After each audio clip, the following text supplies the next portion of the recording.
And hello, everyone. Welcome to season 2 of Shooting the Shit with Jim, episode 25 overall.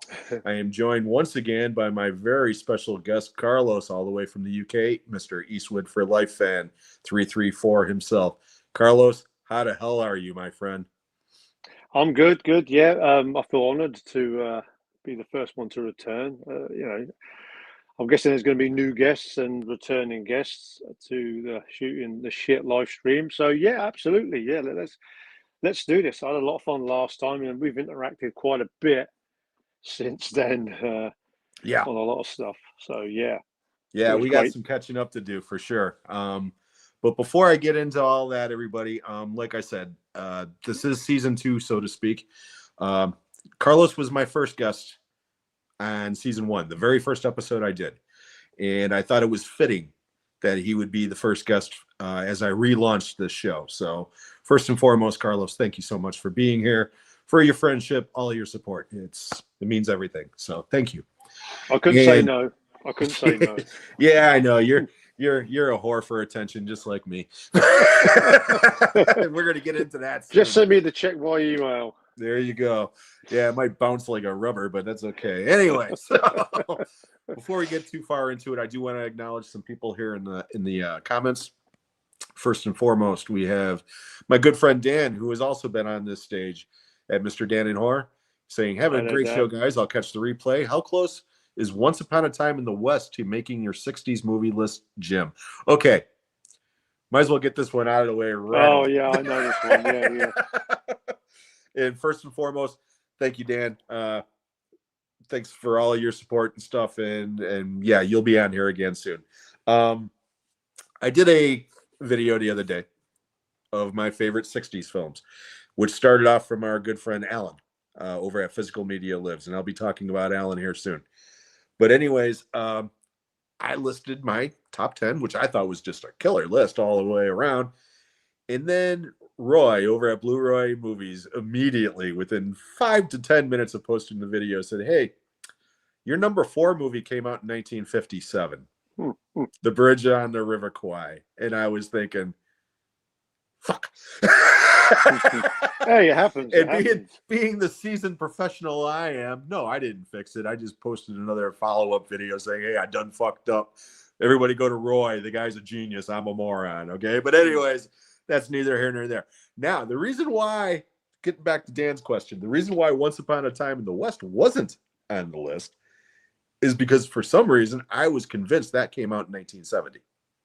Hmm, Or that would have been on the list. hmm. So I guess you can make the long story short too late. Go back to my video, boot off Kwai, put Once Upon a Time in the West in that slot. Everybody's happy. So Yeah, yeah. Hey, we all make mistakes. I mean, sometimes it happens. And compiling the list, there's always going to be a movie you think, oh shit, I left that one out, and yeah, it's always tough anyway.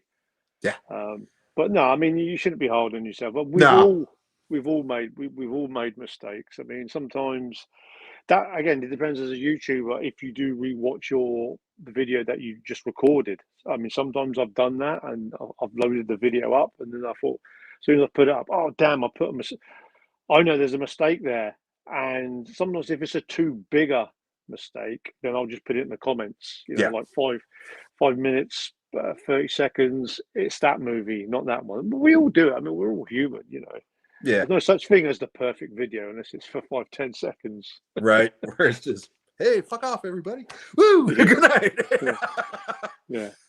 So moving on here, we also have our mutual friend Mike.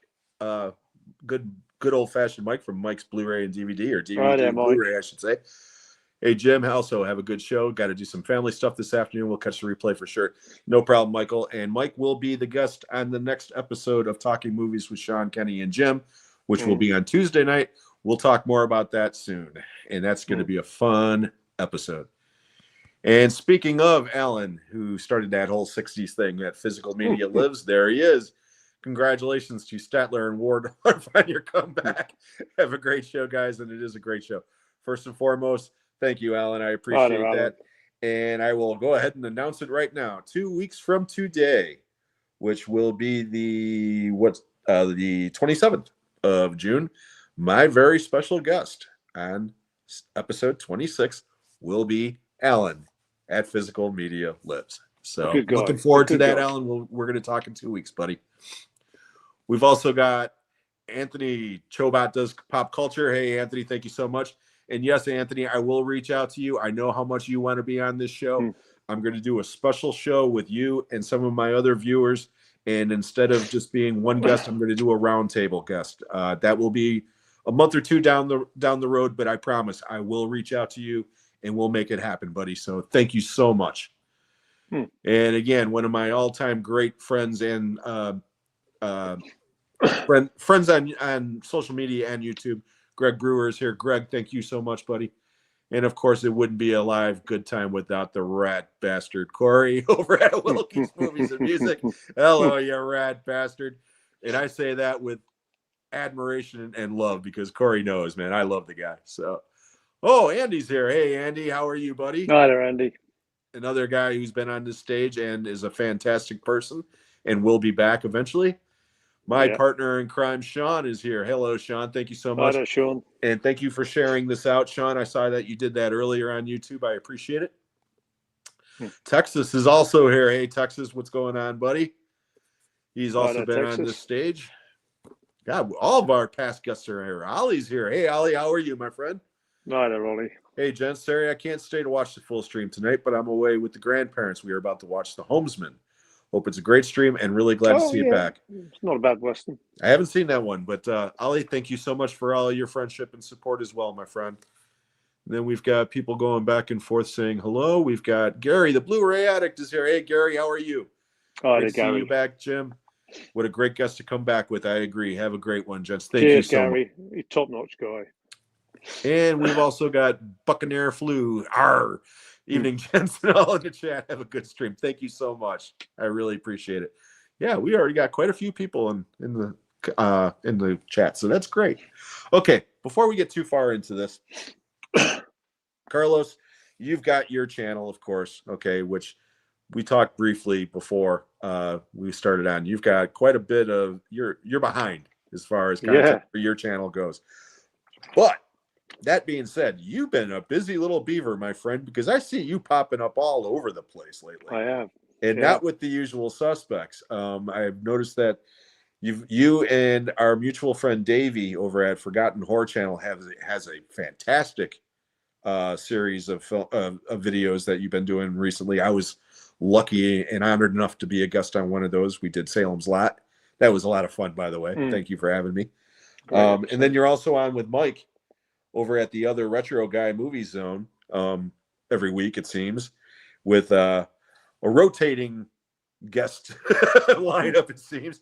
Crazy Nigel, whenever he's on there with you, Rock God, that's always entertaining as hell. The last one you guys did, I got to admit, I was laughing my ass off in the comments.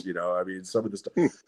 When Nigel went on the rant, okay, here comes some foul language. So, spoiler alert, everybody, if you have weak ears, this is called shooting the shit with Jim, okay? So Nigel said something about how people were complaining about the transfer of a certain movie. I don't remember exactly what it was.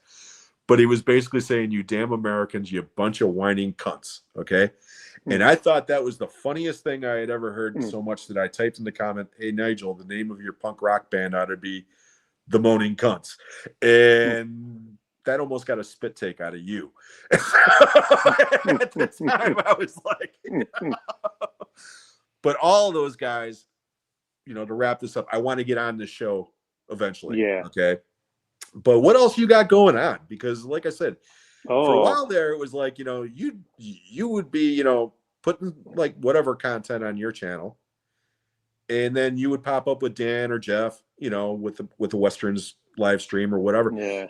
But that was about it. And now it seems like you're Mr. Livestream. You're all over the place. So and I'm not picking on you. You're a great guest, obviously. So I don't know. It kind of got. Do you know what I mean? Solo content is good, But sometimes, with certain YouTubers, you kind of feel pressure that you got to get that video out, and that's just not me. I used to do monthly pickups update videos, which are always popular. And give a month or two, it goes past. I mean, I've got 5 months worth of stuff to show. But I mean, you'd agree on this. Doing podcast episodes, doing live stream episodes, you just kind of feel relaxed. You just talk about movies, and it's kind of like chill out time. Mm-hmm. So yeah, I mean, I have been spreading myself quite thin on that. Obviously, with this new series with Davey on the Forgotten Horror channel, sharing the horror movie memories, which I think I think a fair few people were surprised that I was doing, because they probably relate that my channel was just about movie action tough guys. And like I said before, one can't consider themselves a movie fan if they're just going to watch one genre of movies. I mean, horror movies with action movies, those two genres I watch religiously, picking up titles from the video store days. Mm-hmm. So I put the idea to Davey. I mean, it was just kind of a thing where it wasn't a laid out idea from the get go, like myself and Dan, when we used to do our Talking Movies live streams and the Westerns for Life podcast. They were kind of laid out ideas. But after appearing on Davey's channel, and I sort of put the idea to Davey, and I said, let's talk about horror movie memories, and let's do an episode of a horror movie, which has been pretty positive. You just see in the comments. And if you're going to do podcasts and you're going to do live streams, the interaction with the viewers really, really helps. I mean, obviously, we try to carry on with the Westerns for Life podcast with just myself and Jeff. That didn't really take off with the viewers and the people that were watching before. And that's a little bit disheartening when you do your efforts and nobody really, really watches. And Westerns are kind of a little bit of a hard thing to break into the movie fan community. So yeah, then other than that, obviously Dan's not on YouTube anymore.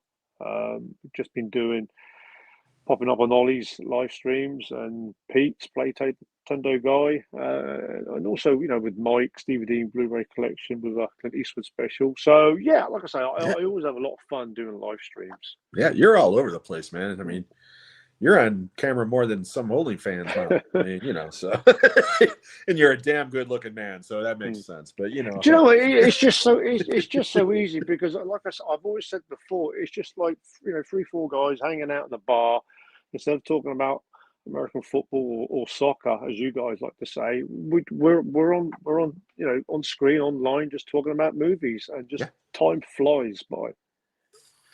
Yep. I mean, it's funny. My wife lately has been embracing Dungeons and Dragons with some of her old high school friends. So every Sunday, that's what she does. She'll play on phone or on a group call, Dungeons and Dragons for hours. And every time I walk by the room, I always like Ogre and Revenge of the Nerds. I'm like, nerds, okay? But then she turns around and goes, okay, what about your show where you just geek out over movies? So now every time I do my shit, I'll hear her going, geek. It's like, you know what? Touche, dear. So yeah, everybody is a nerd about what they love. Yeah. Okay. And the wonderful thing about the only wonderful thing about social media is that it's a good way to bring like-minded people together. Yeah. Absolutely. To share that, so no, that's great. And like I said, I mean, I love the shows that you do with Davey. I watch every one of them. They're great. I mean, I was on the Salem's Lot one, which was, like I said, it was a lot of fun. Okay. But a couple of the ones that you guys did, you had Andy on with the Fright Night episode. I thought that was a great episode. You guys even talked about the Prowler or whatever, and it's like it's funny, Sean, okay, my partner in crime, he finally saw the Prowler recently. He did a poll on his channel and he was like, okay, here's 3 movies. And the only one that I had seen out of the 3 was the Prowler.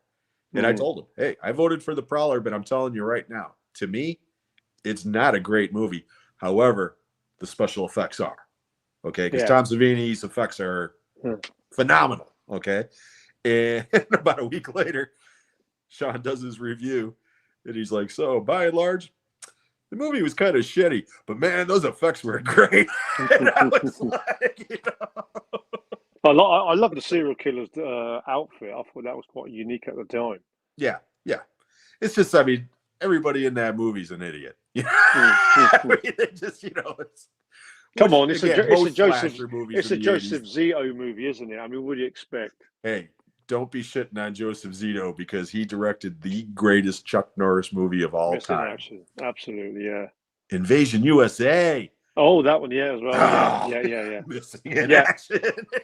I always say that one first because that was the one he did before. But Invasion USA, yeah, I always prefer that one. Yeah, Invasion USA. I watched that again just the other night, because I hadn't seen it in a that's while. just And great. it's so much fun. Every time Richard Lynch is on the screen, I just smile. I mean, that opening, it's not the opening scene, but when he's in that room with Billy Drago and that woman, and she's snorting the lines and he just slams her head down and then throws her out the window. And then shoots him not once, not twice, but 3 times, point blank.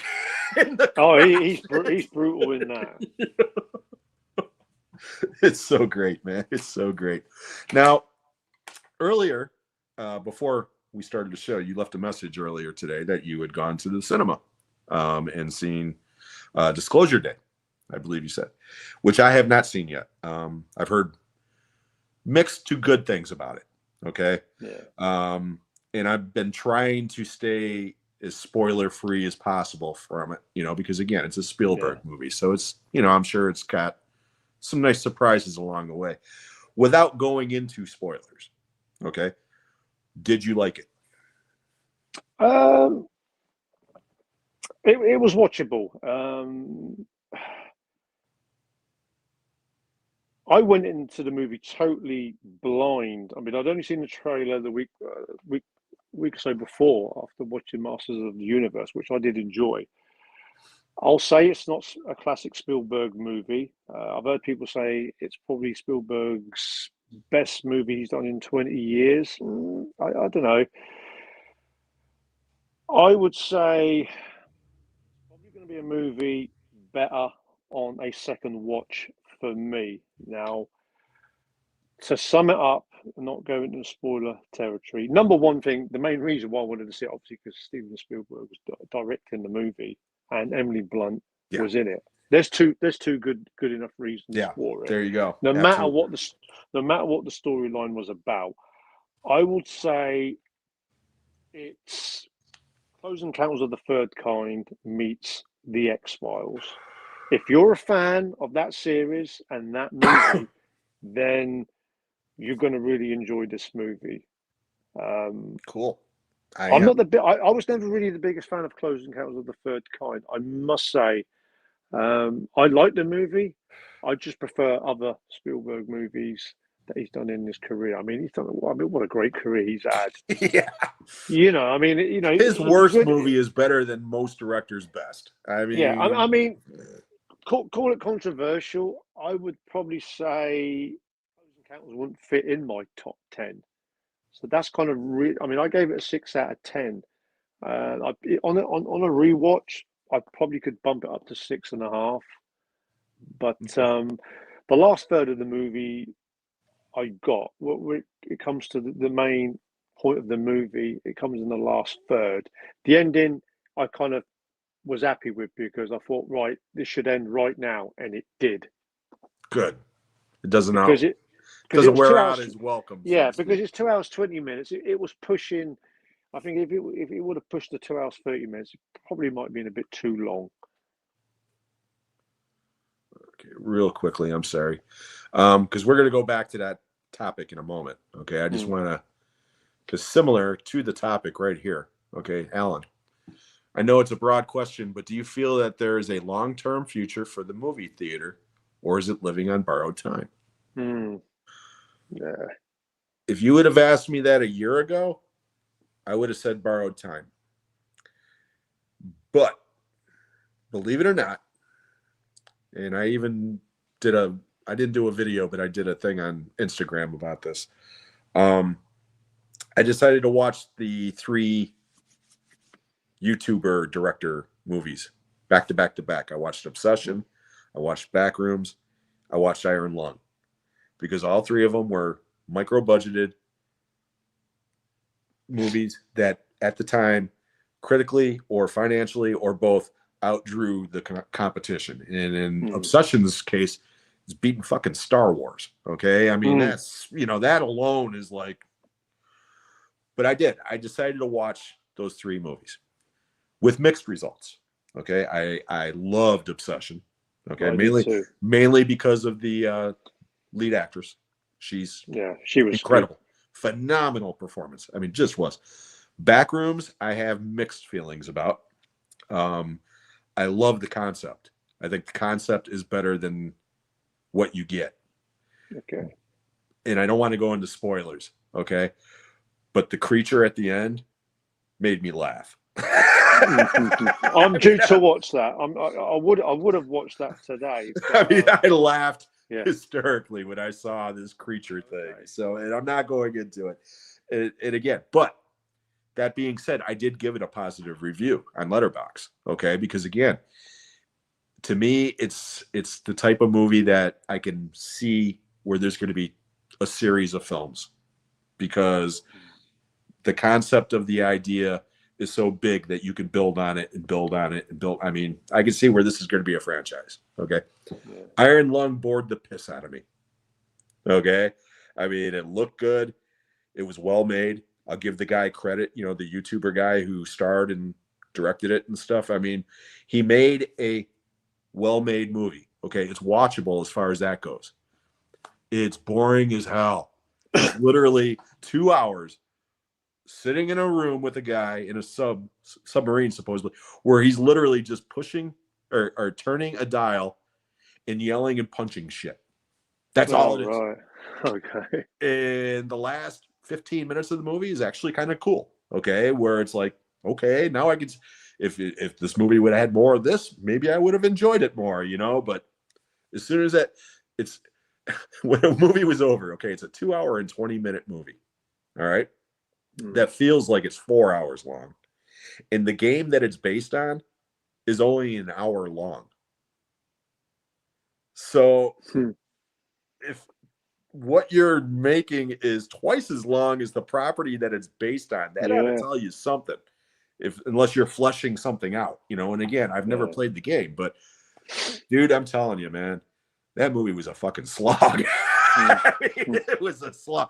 There's only one movie I've seen this year that was worse, and that was The Bride. And I know Alan liked that movie, and we're going to talk about that in a couple of weeks. Yeah, I'm due to watch that one. Again, I respect that movie for what it tried to do. Okay, it takes some swings. It just doesn't.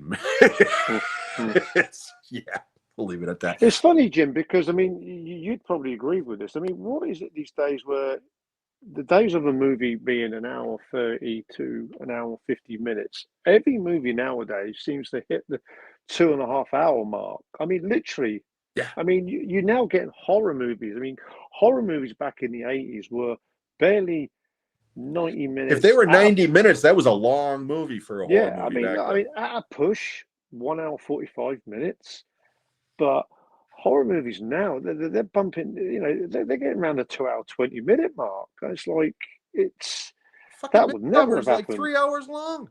Yeah, I mean, yeah, I agree.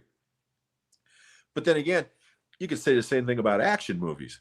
Okay, the John Wick movies, which I do enjoy. Yeah. Okay. That last John Wick movie was fucking 2.5 hours long, 240 or some shit like that. And it was like, after a while, it's like, okay, how many times do I got to see this guy fall down this flight of stairs? I mean, it's like they could have cut 40 minutes out of that movie easily, and you wouldn't have noticed. I mean, it used to be epic gangster movies, westerns, and sort of possibly drama movies. They would be 2 hours to 3 hours long. Yeah. But now horror movies and action movies, they've like moved into that. I wouldn't say 3 hour bracket, but they're around about that 2.5 hour bracket now. Yeah. Easy, you know.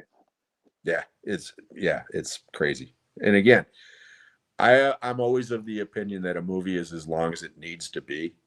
But that being said, some movies it's like, no, man, this needs an edit. Yeah. It just needs an edit. So real quickly, I want to jump back into the comments real quick. Rick is here. Ridiculous Rick. Hey Rick, how are you, buddy? He's a music reactor, young guy who I really enjoy his content as well, and I would love to have him on here as well at some point. David Fitzgerald is here. He says nobody cares, but that's okay. We care that you're here, so thank you so much for being here.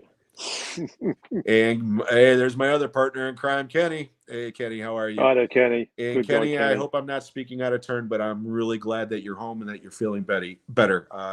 Kenny had some health issues earlier in the week, but he's on the mend now, and we need the Yam King more than ever. So I need to reach out to Kenny. Maybe I'll send him a little photo. Yeah, we know about you and your little photos. And yes, might cheer him up. People are very excited to see Kenny. What else we got here? Melina's here. John Travolta got GED to high school. Okay, well, cool. Thank you. And people saying hello, blah, blah, blah, blah, blah. AI ruined in celebrities' jobs is true. Yeah, AI sucks. AI, truly. We might get into that if we get into it. Now, Greg has an interesting point here, and I will agree with it, and so will you. I can tolerate a 3-hour film if it's good. Absolutely. Some of the greatest films ever are pushing 3 hours. The Good, the Bad, and the Ugly, which is extremely precious to both of us, is a long-ass movie, okay? Yeah. I don't care. You can add another hour to that fucking movie, and I wouldn't mind. I mean, it's just, you know. So, yeah. Okay. We talked briefly about, you went and saw Disclosure Day, and you also mentioned that you saw Masters of the Universe, okay, which you said you enjoyed. I have no desire to see that, to be honest. That was never my thing, but I'm sure I will watch it eventually because I've heard good things about it. It wasn't. I've got to be honest, Jim. It wasn't my thing either. I mean, I wanted to watch Backrooms, and only the fact that I went with my nephews who'd seen Backrooms, and they said, "Oh, let's if you want to see Backrooms, we'll watch that with you." And I thought, no, that's unfair because I took them out for a birthday, kind of Nando's and movie watch, and I said, "Look, let's watch Masters of the Universe, something that we haven't seen." And pleasantly, I was quite entertained and surprised. That's good to hear. Yeah, I mean, like I was all in. I mean, I like the casting was good. I mean, I'm not one of these ones who was a fan of the cartoon and the movie with Dolph Lundgren back in the day. But it was good. I mean, it was light-hearted. It kind of played like the accidental hero, a bit like Sam Raimi's portrayal of Spider-Man with Tobey Maguire. Kind of by accident he becomes the superhero, and I think you'll enjoy it. I mean, the only thing is, I will say, at the end of it, like with any movie that they do nowadays, there's always that plan that they're going to do a series of movies because that's just Hollywood these days. They just want a universal or spin-off. So it had that in place. Yeah.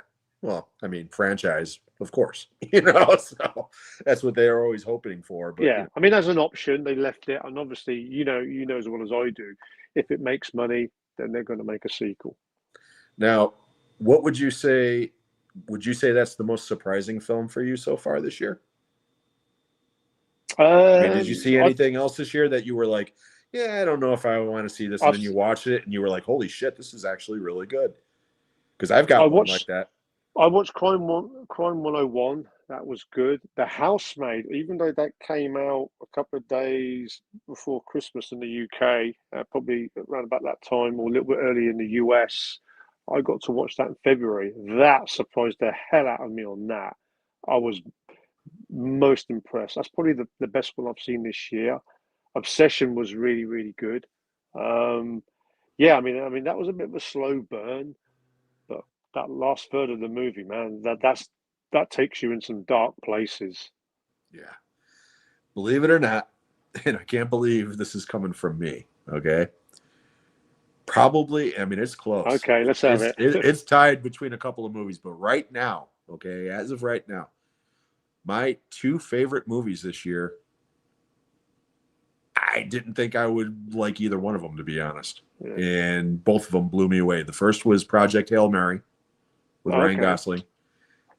Sean is the one that told me to watch that. He was like, dude, this movie made me fall in love with seeing a movie at a cinema again, because he saw it at a theater and just loved it. Okay. I watched it on streaming, and yeah, I kind of wish I would have seen it at the cinema, because it's a really good movie. Okay. But the most surprising one, without a doubt, without a doubt, if you would have told me that I would have enjoyed this movie, I would have thought you were high. Kenny made me watch The Sheep Detectives. Okay. With Hugh Jackman and a bunch of talking animated sheep. It's a kid's movie. Okay? Carlos, I'm telling you, I don't remember the last time I had so much fun watching a fucking movie. I laughed.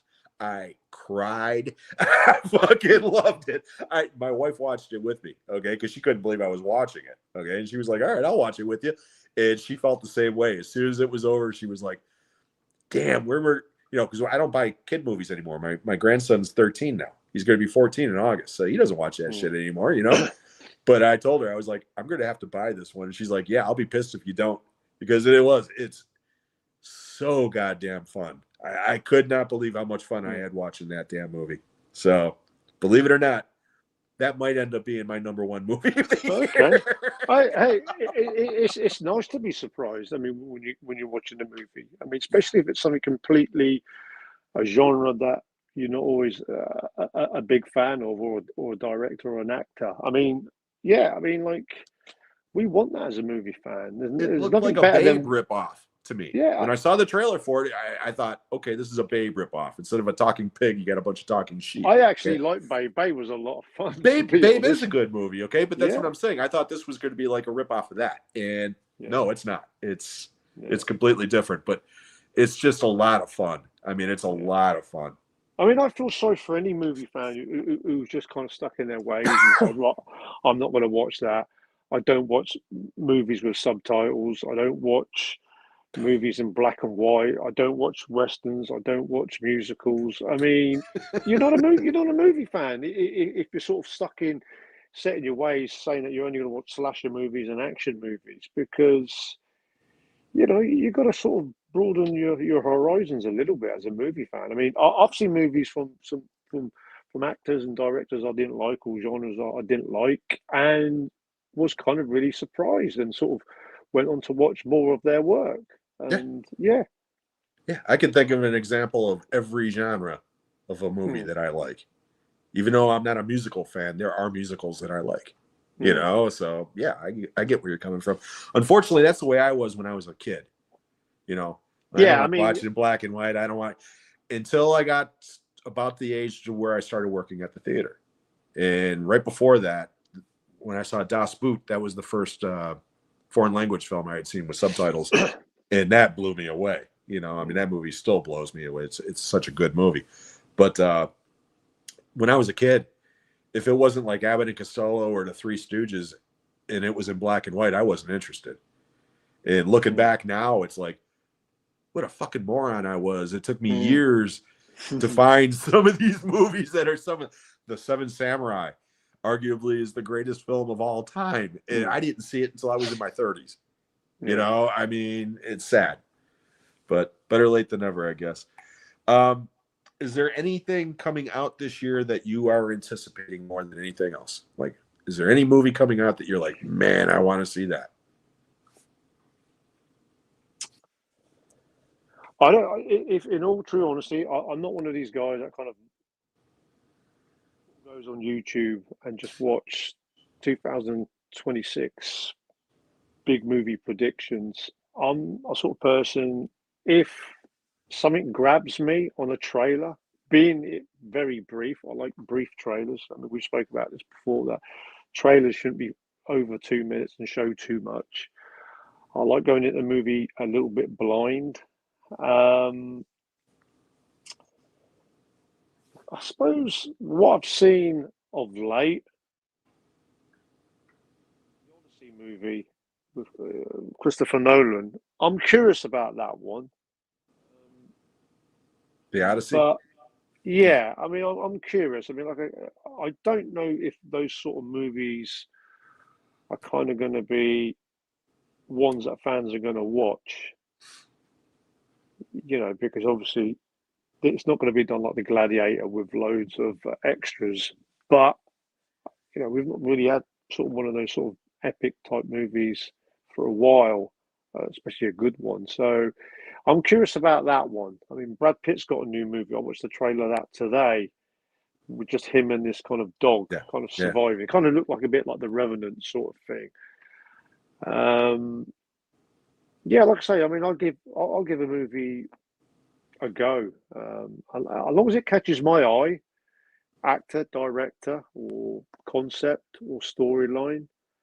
Um, I don't really sort of like to be like, right, I'm really looking forward to that, because I think if you like really build yourself up, that's the movie I'm going to watch. Obviously, you know as well as I do, the summer years ago would always have the big blockbusters yeah, coming out, the big budget blockbusters. And as a kid or a teenager or a young man in their 20s, we would go to watch movies in the cinema. Oh, that big Arnie blockbuster's coming out. You build yourself up to watch.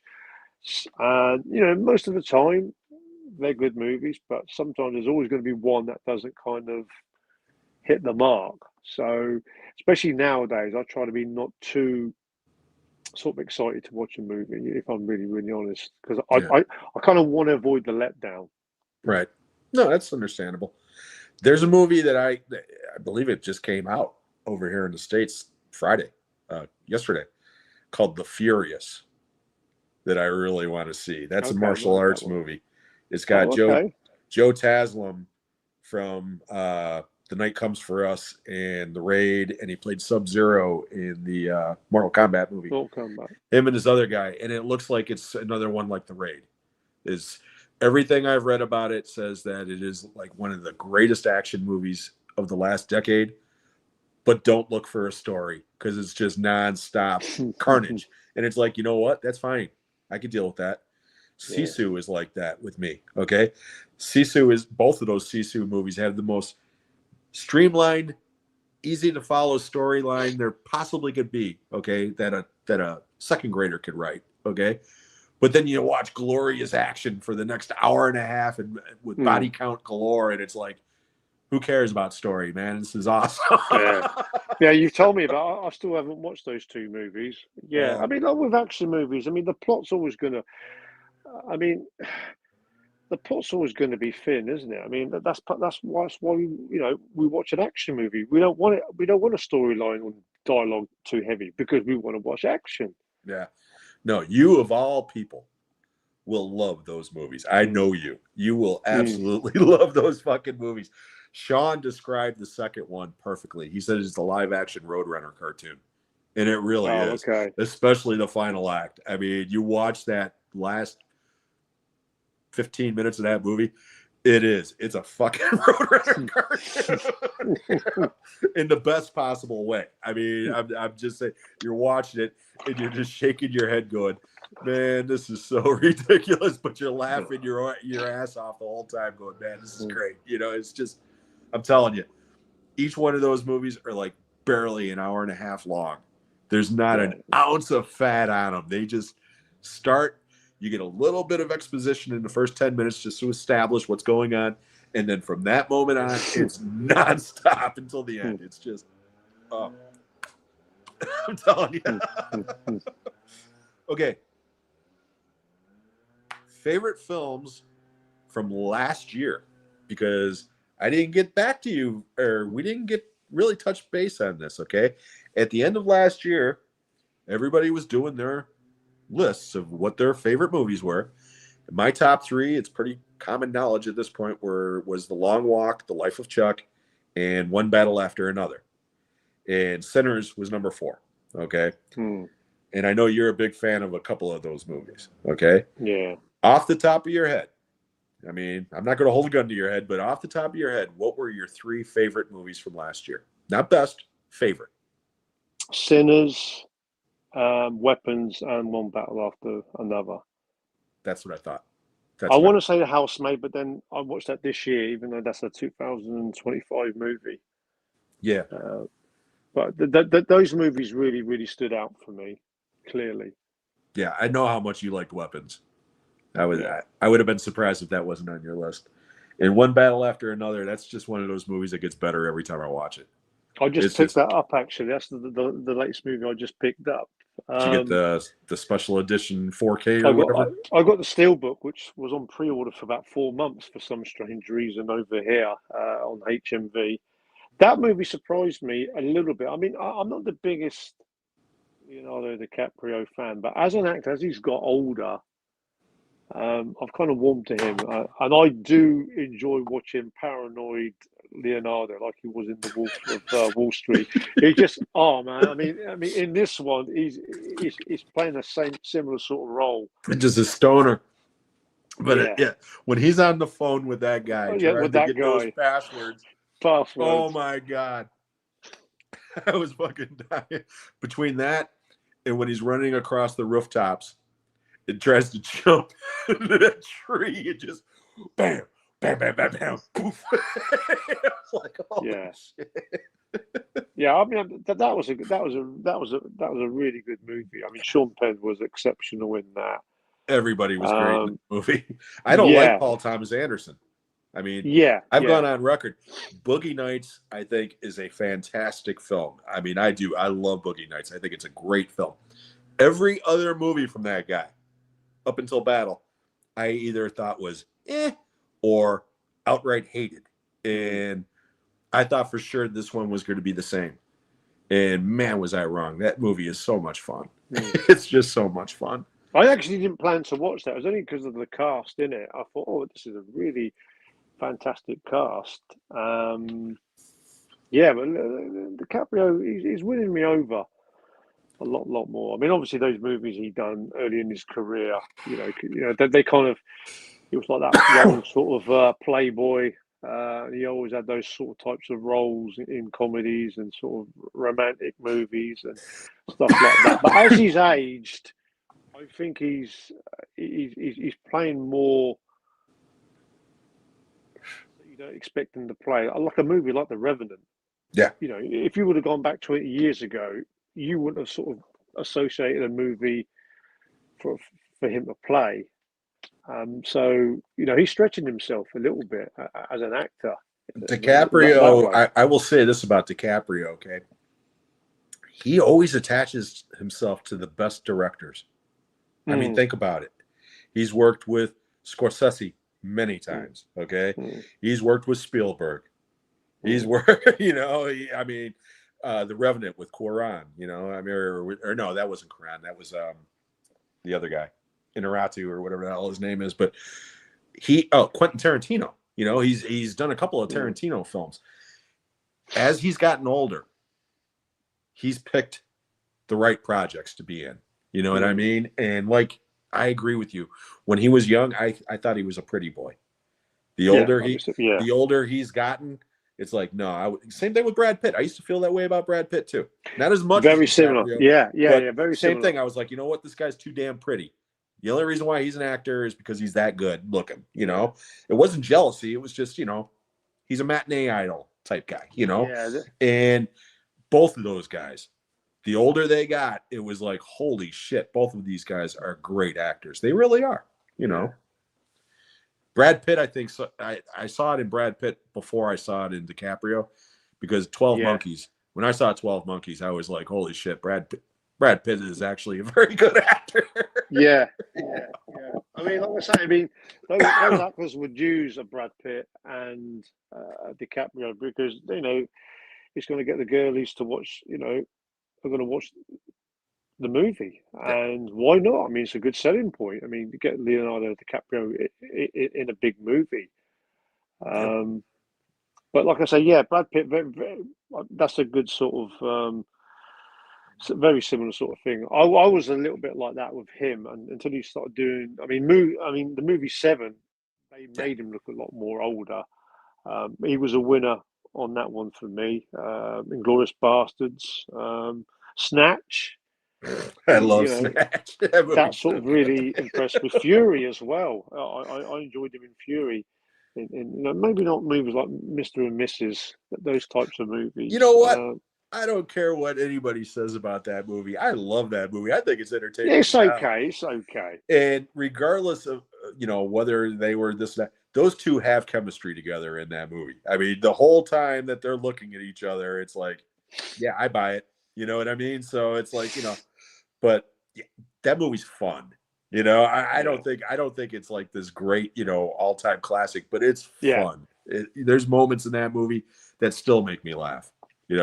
Brad Pitt when he accidentally shoots the car with her driving, and then just immediately, oh shit, no, no, no, no, no. I do remember watching that in the cinema and having a blast. Yeah, it's just yeah, yeah. But I prefer them in their kind of more meatier sort of Yeah, roles. yeah. Put it this way: I would rather watch Mr. and Mrs. Smith than say The Mexican with him and Julia Roberts. Yeah, Although James Gandolfini is the best thing about that movie. He's yeah. great, So, okay, we're gonna play a game here. We've done this before. Top three, Yeah. where it's just off the top of your head. Okay. Oh, before we do that, though, I want to point this out because Alan's got a really good comment here. The genre sometimes is irrelevant. See, you got to spit out the word that I can't say. Irrelevant. It's all about whether it's a good story or not. It's always about the story. Yeah, absolutely. Yeah. Unless, like I said, you're talking about a movie like Shoot 'Em Up or Sisu or any of those action movies where it's like check your brain at the door and just have a good time, and I'm fine with that, Yeah. He also says, I really admire your blatant pitch to get Mountain Dew to sponsor your stream.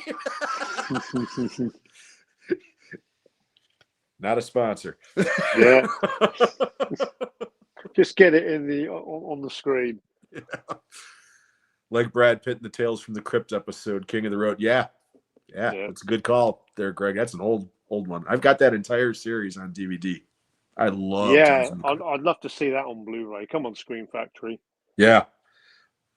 Okay, so top three. All right, I'm going to give you a particular genre of film, and I just want the top three off the top of your head.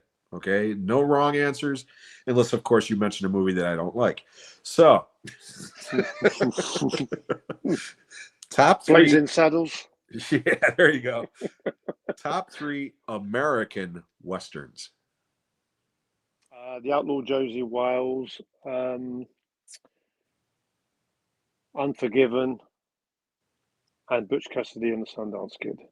I was waiting for Pale Rider so you can go for the trifecta of Clint. Top three mafia or / gangster movies. Ooh, and I know you're a fan of those. So Goodfellas, The Godfather.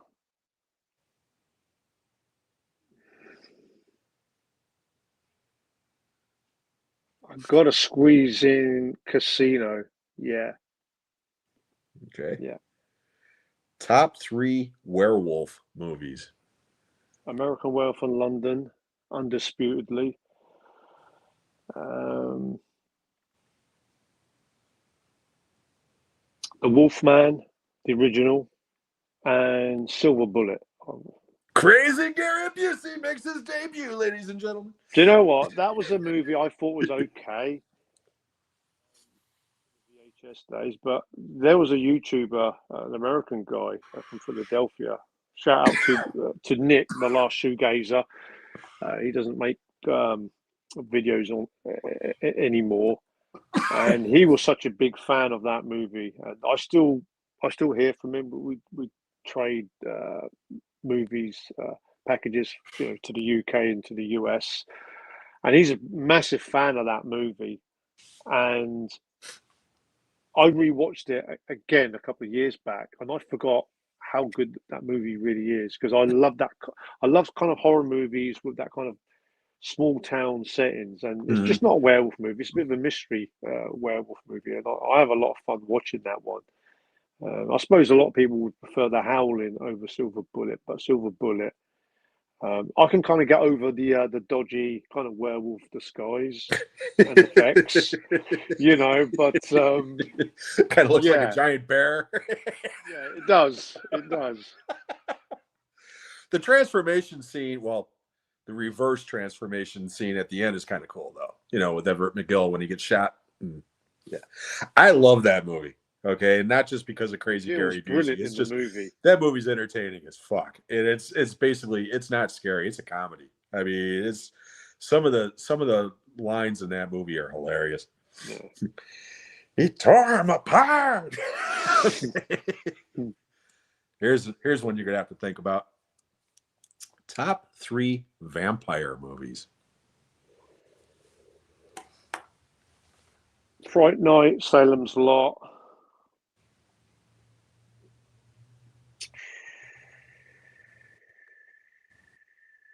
I'm gonna say, I knew those two. I was wondering about the yeah, third.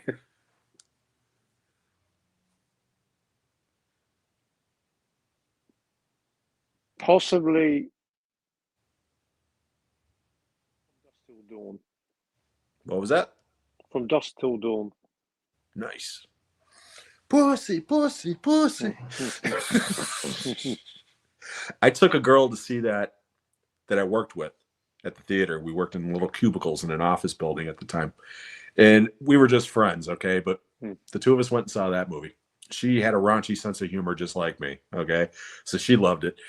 But the next day I'm at my cubicle. She walks behind me in earshot for the 3 other people that were sharing the little cubicles with me. She goes, Jimmy, would you do me a favor and eat my pussy for me? You know, like Juliette Lewis. And I turned around and I was like, sure. And I mean, I'm looking at 3 people with their jaws on the floor, like, what? And then both of us just started laughing. It was like, no, you got to go see this crazy movie. But yeah. Oh, crazy it is. I mean, I'll be honest. When I watched it, I absolutely hated it because I thought, what the fuck's going on here? You know, because it flips over. Yeah. And yeah, I mean, and then obviously when I watched it for the second time, I kind of got it a lot more. It's just a batshit crazy sort of movie. It really, really is. I think a lot of it, the hate for me on that, anytime when Tarantino pops up on screen, he just annoys the hell out of me. He's actually good in that movie, though, is Richie, because he's Yeah, creepy as hell, man. Yeah, and I think the only reason why he did that shit, I mean, because he wrote the script, okay, but I think the only reason why he wanted to do that part was so he could suck on Salma Hayek's toes. And you know what? I'm not a foot guy, but if you're gonna stick somebody's foot in my mouth, you could do worse than Salma Hayek, you know. So, oh man, she was great in that. That was one of the selling points into why I went to watch the movie. Yeah. Come on, guys, yeah. be honest. We went that's to see like that the epitome of beauty. Yeah, I mean, we went to see that movie because we probably saw that little moment of her dancing in that bar club. Come on. Yep. Yeah, I mean, it's a crazy movie, that one. Yeah, it's entertaining as hell, man. I always have fun. Well, what it is with Tarantino, when he tries to be cool on screen, for me, he never does it. And one of the funniest things when he comes on Django Unchained with that dodgy Australian accent, which a lot of people say it was terrible, but there's a reason behind that because it was an annoying Australian accent. When he gets blown up, I remember cheering that moment. Oh yeah, I was cheering that moment and laughing out loud when that happened. Yeah, so arguably, arguably, Tarantino's best performance is still Pulp Fiction. Is Jim? Yeah. Because his little meltdown speech, you know, when you pulled in here, did you see a sign that said "Dead Nigger Storage"? You know, I mean, it's one of the funniest things ever, and he's good for me. He's good in that part, you know. Okay, last one. This one I'm gonna you're gonna have to think about, but because I know you're not a cartoon guy, but 3 favorite animated films. I know at some point you had to like them. I'll go old school. I'm going to probably say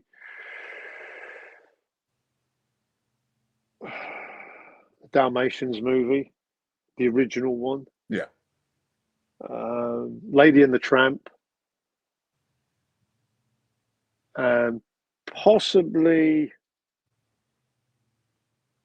I'm going to say Bedknobs and Broomsticks, even though it's a half film, but there is Yeah, animation in it. yeah, That one, I really enjoyed that one. yeah. No, I'll accept that. That's classic Disney. Because I mean, you could say the same thing about Mary Poppins, because it's got the Yeah, animated. I always preferred Bedknobs and Me too. Broomsticks Me too. to Mary Poppins. That's just me. Okay, real quickly, I want to get back to the comments here. People giving their answers and such. Bad Moon is an underrated American werewolf film. Mhm. Yeah, it is. It is. I wouldn't go so far as to say it's a great movie, but it's definitely underrated. It's a fun movie for sure.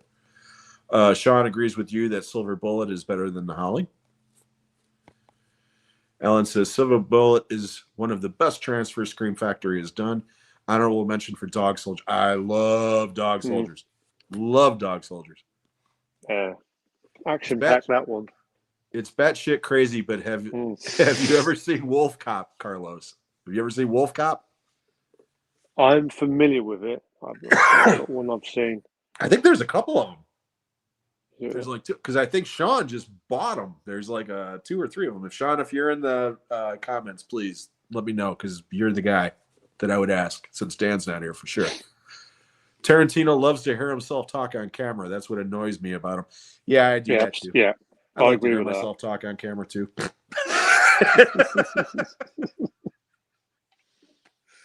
Now, earlier, Alan asked about, what you thought about the future of cinema, or asked us, okay? And actually, I'm sorry, I overtalked your answer, because I said that the new kids generation movies kind of give me hope, because they're all bringing in younger crowds and such. Would you agree with that scenario, or do you think that it's still tricky? I don't know. I think there is a bit of a concern. I mean, just going on today, me watching Disclosure Day. I know it was a midday viewing, but there was less than 10 people. Wow. In my local cinema. I mean, I get it. People might want to watch it on a Saturday night, or over here the movies come out on a Friday. I don't know what days do they come They out do in the here for US. the most part. I mean, they might Yeah. do like special sneak preview screenings Thursday night or whatever, but by and large, they open on Fridays. I mean, what is popular over here is a subscription. If you've got a subscription at your local cinema, you can watch as many movies. That's popular.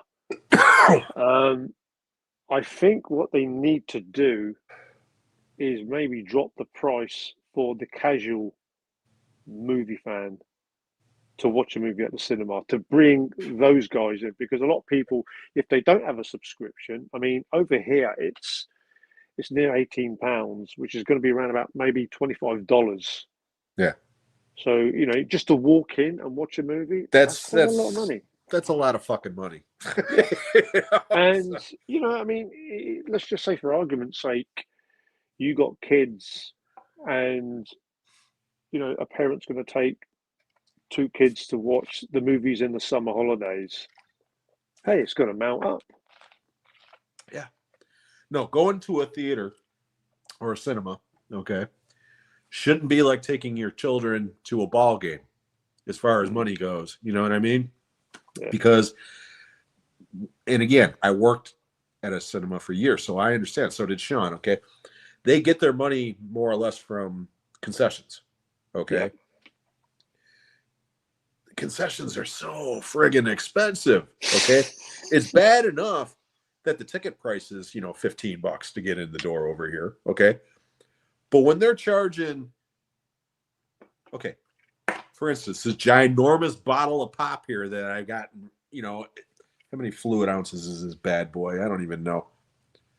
1.25 liter, okay? So this is about the equivalent of a ginormous soda that you would get at a theater, okay? Yeah. This cost me $1 at Walmart. Why is it costing me $7.50 at least? Just because it's in a cup with a straw, I mean, it's ridiculous. At the end of the day, it's still water and syrup. Yeah. You're paying for the cup. You're not paying for what's in the cup. Yeah. Same thing with popcorn. You're paying for the cup. You're not paying for what's in it. My sister took me to see The Long Walk last year. I bought a soda and a candy bar and the ticket. She bought everything, okay? And for the two of us, by the time it was over $50. And I was like, are you fucking kidding me?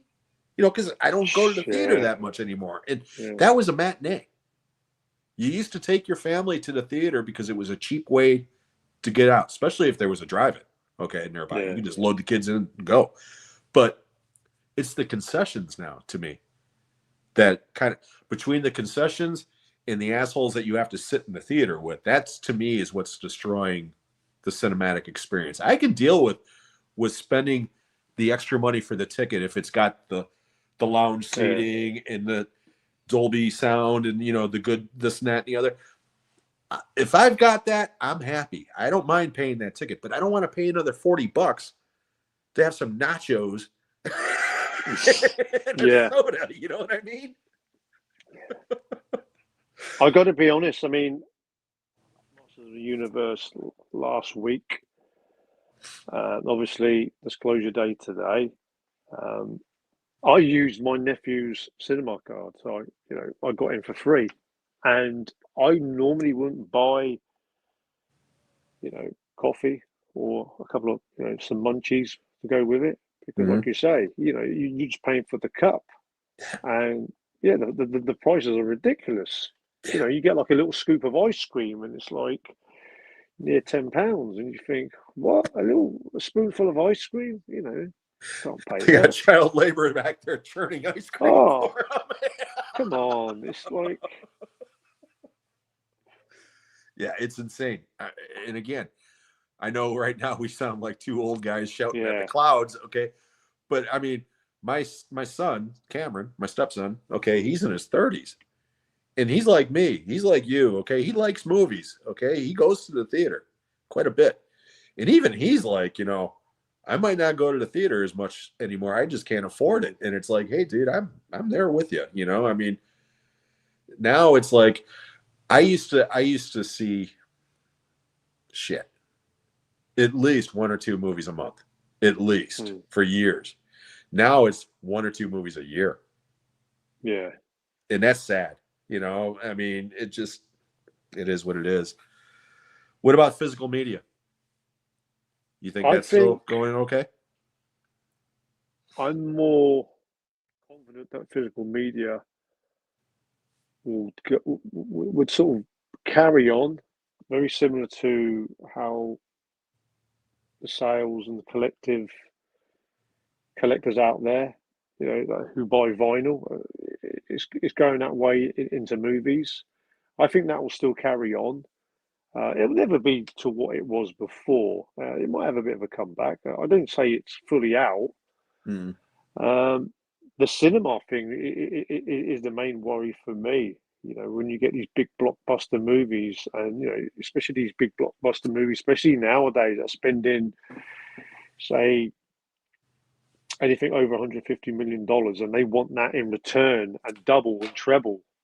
Um, and when you're not getting people in to watch these movies, and people saying that maybe they've just put these movies on sort of like Shudder, Netflix, and all that. It's going to be a shame, really, because there's nothing better and magical of going to the cinema to watch a movie in a pretty packed out crowd, with the volume and the sound and just that great big wide screen.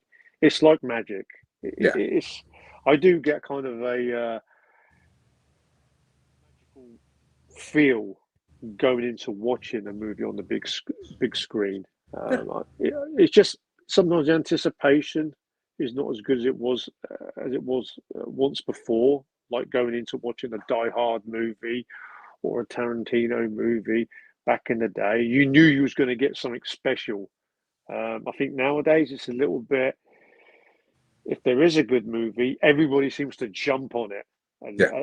a little bit, and straight away the conveyor belt starts rolling, and they're going to like knock out a trilogy of movies within 2 3 years, and the spin-offs are coming. Where back in the day, you had a real successful movie, they'd probably have a sequel maybe 3 or 4 years later. It was an anticipation in the build up that just was magical. Thank you, Sean. Yeah, you said it. Okay, to me, it was like going to church. You'd walk in and there was something sacred about that space, especially when I was young. Seeing that screen, I would feel the way certain people would feel when they would walk in and see the altar of a church. Cinema was like my God. You know what I mean? Which is a horrible thing to say, okay? But it was, because it was like one of those places where you could go, sit in a room with a bunch of strangers, and for 2 hours, you all have the same agenda. You're all on the same ride. You're all feeling the same thing by and large. And like you said, there's nothing like seeing a certain type of film in a packed room. Comedies, horror films, action films with a large crowd. There's nothing like it. There just isn't. Good ones, not shitty ones. Although sometimes shitty ones are fun too. We just talked about it. Some of these trends. Everything is a crap. Repeat, rinse and repeat. But like I said, the one thing about this summer, so far at least, there's been at least some variety of films. You know what I mean? Like last year at this time, every week it was a sequel of some kind. This year, what we had, Devil Wears Prada 2, and the new Star Wars film. I think that's about it. As far as, I know there's going to be some coming, but so from that perspective, it's a good thing, but I don't know. We'll see what we see. Let me go back to the comments here real quick because I'm behind, and then I got some more stuff for you. But yeah, we're cruising along. Holy shit, we're already over an hour in. Alan, you got to keep some of these comments until next time, man, so we can have something to talk about. The biggest issue facing movie makers is the diminished attention span people now have. It really takes either a really special film or a film that's a total no-brainer to watch. Blame mobile phones. Blame the internet, by and large. But you know how certain performers and bands and such, they will not allow people to bring phones in. They have to check their phones in. They lock them. Movie theaters ought to start doing that shit. Absolutely. Seriously. And if the kids don't like it, fuck it. They can stay home. One thing that gets me, I know me and you, we come from that era. When you went to watch a movie, you sat down, you've had your popcorn, or you're having your popcorn during the movie. You just watch in silence. I don't get people when they go to watch a movie and they're just talking and talking and talking their way through. You've gone to a cinema and it's pretty sacred. Yeah. You shouldn't really be talking. It's like going to a church, or a library or something. Yeah. Yeah. The father or the priest is talking or whatever. You don't talk louder than him or whatever. Come on. Sean says, I just dropped $19 to see a 5:30 p.m. showing of Disclosure Day. The evening prices are even higher. Yeah. The lower prices for non-subscribers idea is exactly what they need to do. Now, the evening prices are more expensive than the daytime prices. Oh, no, that's not on. Oh, yeah. Where I'm at, okay, it used to be matinees were all showtimes before 6 p.m., okay? Now it's the first showing only. In some of these movies, the first showing's at like 10 o'clock in the fucking morning. Yeah. And it's like, you know what? That's just greed. You're still going to be selling out these shows. You don't need, and again, this is a guy who is sympathetic. I'm more sympathetic to the theater owners than I am to Hollywood, okay, by and large. And I know that it is you have very slim margins, okay, as a theater owner to make a decent profit, okay? But at the same time, it's like all you're doing is alienating half of your base by making these prices so high and by taking away other options that would bring more people in, offer lower ticket prices So that way you're selling more concessions is when Yeah. you're making the money in the first place. You know what I mean? Okay. That is economics 101 and Did talking they have this? shit Did with they did they have this in the US, Jim? I know sometimes in the UK they used to do it. They used to have like used to be either a Tuesday. Tuesday would be like a cheaper yeah, $2 price day. Tuesdays for Oh, is that what years. they did? Oh, okay. You know, this theater chain that I used to, I mean, this was a long time ago, obviously, but yeah. Okay.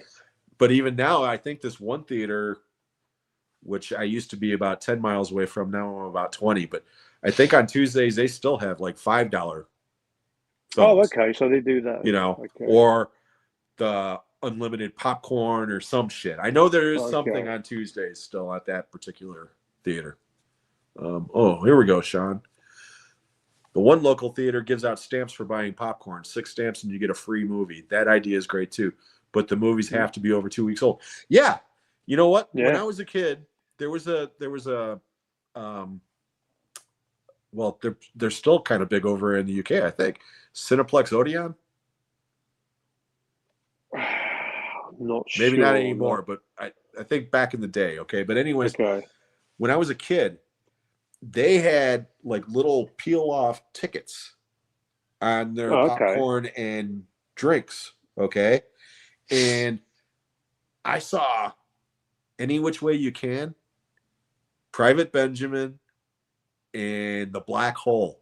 All 3 of them were free from tickets that I pulled Wow. off of those fucking popcorn things. And my dad was like, okay, we'll go see such and such. And, you know, because I had my ticket was free, you know, and stuff. And that's how I saw some of those movies. Nobody does that shit anymore. Nobody. Yeah. Oh, no, I've never heard of that. Yeah. Let's see here. Okay, this is a good question.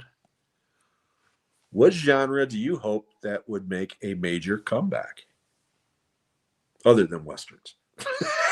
I know. The thing is, I know the Westerns won't. I mean, somebody said to me the other day that the Western genre really belongs on streaming, and I agree. I 100% agree. I mean, you know, a Horizon, American Saga. It was never gonna really work as a big budget epic movie. I know that Kevin Costner spent a lot of money on it. He was relying on the success of Yellowstone. The problem is, you know, the younger generation, the teenagers, you know, the guys in their 20s, they're not really going to be watching westerns because they haven't been brought up in watching those sort of movies. Mm-hmm.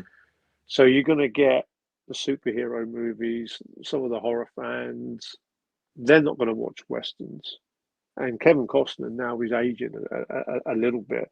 You kind of maybe a younger actor like a Chris Hemsworth might work, but it's just kind of the Western thing is kind of done on the big screen. As much as I hate to say that, I just know it won't, you know, it just won't make a comeback unless you got a Tarantino, which he's done his Westerns really. And his Westerns really aren't Westerns.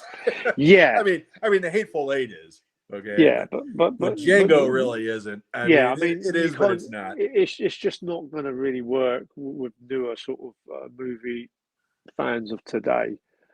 I suppose gangster movies. I mean, we had a good sort of era of gangster movies when Scorsese was making, you know, the ones with De Niro, you know, the ones with, you know, De Palma made some good ones. I like to see a few more gangster movies being made. Obviously, not with the likes of De Niro and Pacino because they're in their 80s now. But right. You know, with the newer actors, I like some of the gangster movies would be great to see. But it's like a cycle. You look in movie history, it always comes round. You know, there's 2 that popped into my head immediately that I would love to see come back in some way. First and foremost, the raunchy comedy.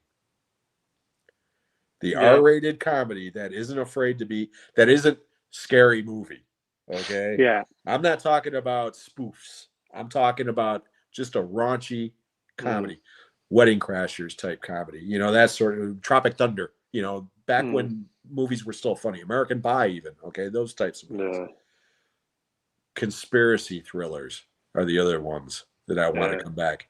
Good ones, not internet bullshit. We're talking just conspiracy thrillers, old school, like 3 Days of the Condor, Capricorn One, those types of movies, you know? Yeah. Because when those are done correctly, those are some of the best movies ever. I mean, Yeah. I'll remember being a kid, seeing Capricorn One as a kid, holding on to my chair, going, "Oh my God, oh my God, oh my God." You know, I mean, it's just because it's so good, you know? I mean, they don't make movies like that anymore by and large. So, great question, Greg. Good question. Sean says Mondays and Tuesdays are the slowest days for theaters. Absolutely. Yeah. Hey, Larry's here. How you doing, buddy? Thank you so much for being here. Hi there, Larry. Larry's a great guy. He's going to be on here again as well. All righty. And Melina says Zooey Deschanel, college degree before she's dropped out in Northwestern University. Thank you. And Greg says Revenge of the Nerds. Absolutely. Love that movie. Would not fly today, but it is what it is. Yeah. No Hard Feelings and Good Boys are two good raunchy comedies that are fairly recent. Yeah, but again, that used to be the norm. Now it's the exception. That's my main point. Those movies used to come out on a regular basis. And now when they do, it's like they get a lot of attention because, oh my God, they came out with a raunchy movie. You know, whereas, I mean, we all lived in the 80s and 90s. That's all it was. Let's show some titties. Let's show some titties and make some jokes. As much as I wouldn't mind some of them movies to return. I mean, yeah. Again, these days, what's kind of allowed to, you know, to be shown on screen, it's changed somewhat. Yeah. Which is a real shame. Like I say, you know, some of these movies that were coming out in the 70s and 80s, they didn't hold back. Mm-hmm. You know, I mean, you saw a movie like Porky's. I mean, no one that I knew who watched that movie would say, "Oh, I was absolutely disgusted with that movie." I mean, everybody just cracked a rib. They wet themselves watching a movie like that. We need more movies like that. Yeah. You know, 14-year-old Jim watching that movie next to 17-year-old sister who's horrified that I'm watching it. And I'm thinking, you brought me, bitch. I mean, it was just a great comedy movie. I mean, American Pie. I mean, you had those lemon popsicle movies that were really popular. Yeah. In it, and they were knocking those movies out. I think they were Israeli movies, and they made a handful of those movies every year because they were just so popular. And you know, a movie doesn't have to be serious to be really likable. You know, let's get some more humor. There you go. Police Academy. I love the original Police Academy. Yeah, that was a lot of fun. No, on this slide. Yeah. I mean, the 80s had some great comedies. You had like Ruthless People, The Three Fugitives, Throw Mama from the Train, Down and Out in Beverly Hills. I mean, they were just great comedy movies. We did a Time Warp episode last week with Dan, 86. And part of the show, whenever we do these time warps, is we go through what won the Oscars and what the top 10 movies were for that year, okay? Box office wise. And of the 10, there was like 5 comedies on the list. And it's like, that's unheard of nowadays. If you get one comedy on the list of your 10 movies, it's, you know, it's usually because it's a sequel of some kind or something like that, you know? I mean, the number two movie that year was Crocodile Dundee. And the only movie that beat it was Top Gun, and it barely beat it, you know? I mean, so, yeah, crazy shit, man. Crazy shit. Real quickly, Jane Dolette is here. Hello, Jane. Thank you so much for being here. Appreciate it. Okay. I want you to come up with 3 movies you can't stand. Oh, okay. Here we go. Off the top of my head, any genre? Off the top of your head, any genre. 3 movies that you just think, what a piece of shit that was.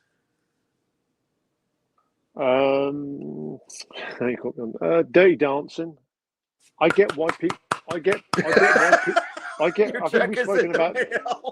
I mean, I get why people like it.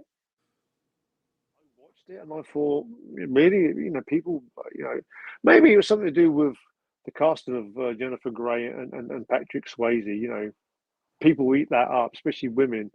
They love those, those dancing movies. I think for me, it was more annoying with the soundtrack. That just kept popping up everywhere. So yeah, Dirty Dancing. Um, I got to be brutal here. The new wave of Star Wars movies. It's going to be controversial. I love the original three. They were great, and they were Yeah. great cinema experiences. The Force Awakens was okay, but those ones that they did, the Attack of the Clones and the Phantom Menace, they weren't really good movies at all. And obviously, it just got worse and worse. These new waves of Star Wars movies. I know it's on. I just kind of think it's just done and dusted. Yeah. They're Kinda. just trying to go back and try to get a winning solution. It will never be like what it was before.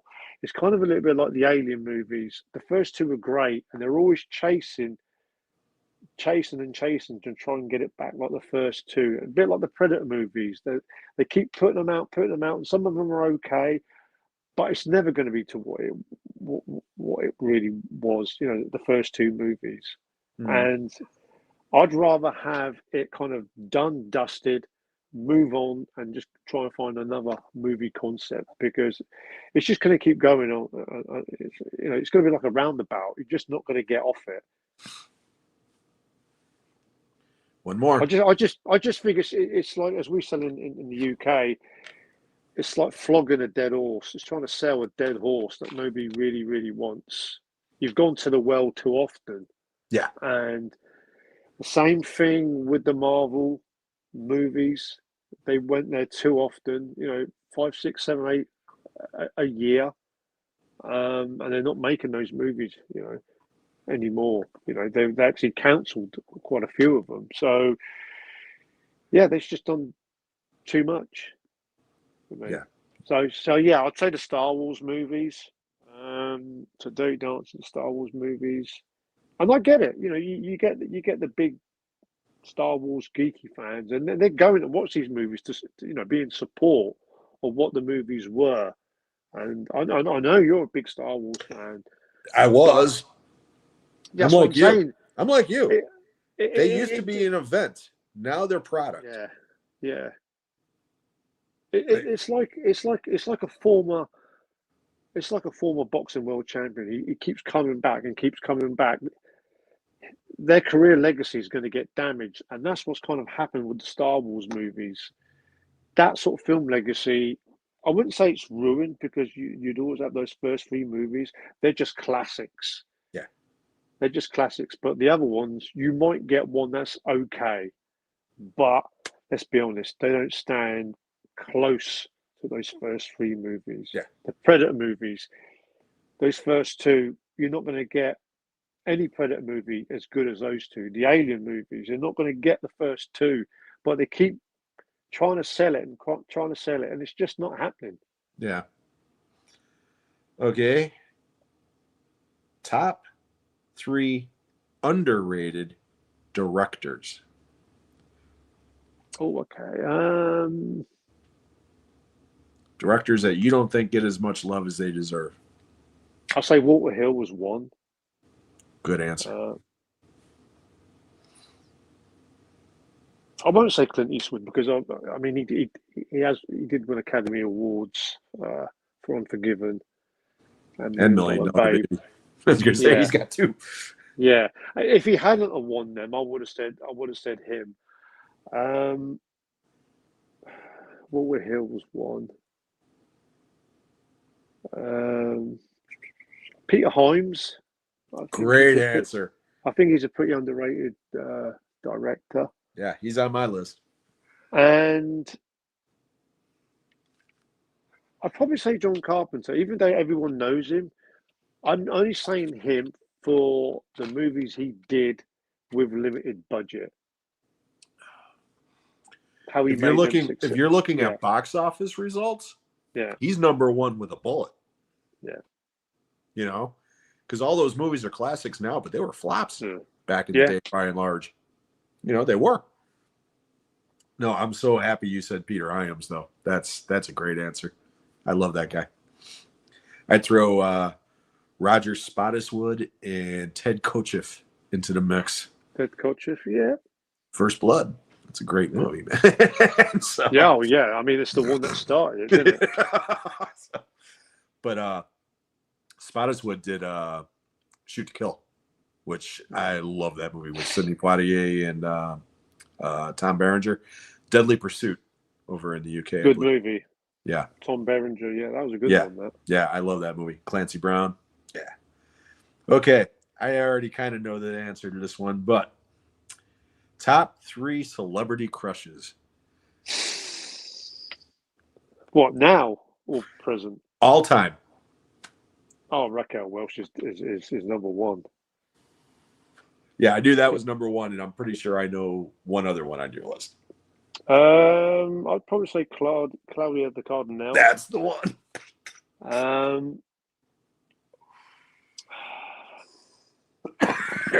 got to throw Salma Hayek in there as well. She's on my list. That's I got it. The Mediterranean in me, with the brunettes. I mean, there's some great blondes out there, but yeah, I'm a brunette guy. I'm whiter than rice, and I'm in love with that woman. So,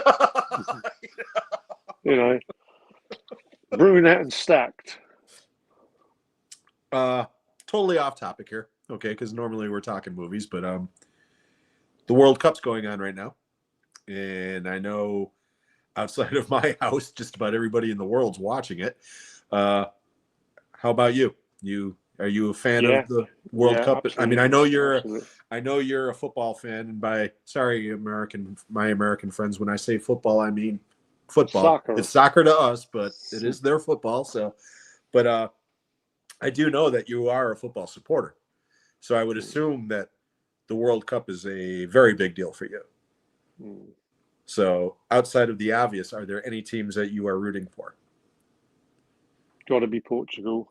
Obviously, my parents Portuguese. I was born in the UK. I hope Portugal don't play England, because that would be that would be a bit awkward with some of my friends.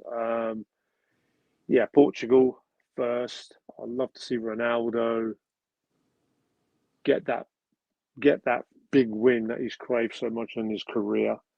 And it's good that the US. America had a win, because it's good for the home nation to do well. Give us something to cheer about. No. I mean, I watched the Canada game, and they played really, really well, and the fans were really behind them. And the Canadians not, soccer's not really their thing. Obviously, ice hockey they're mad on over there, but. Yeah. I was really surprised in how well their fans really were trying to cheer their team on. They got a draw on their own. Yeah, they got a draw. But they done well, and they got a chance to get out of that group. I just hope the French don't win it. That's just Fuck me. the French. I'm just coming out of it. I don't want the French to win.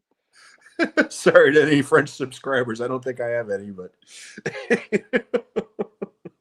I got a French neighbour, so that's got a lot to do with it, okay. When they win their World Cup, he just comes out with his swagger and his arrogance. I don't want to see any more of that shit. Oi, you fucking eye ties.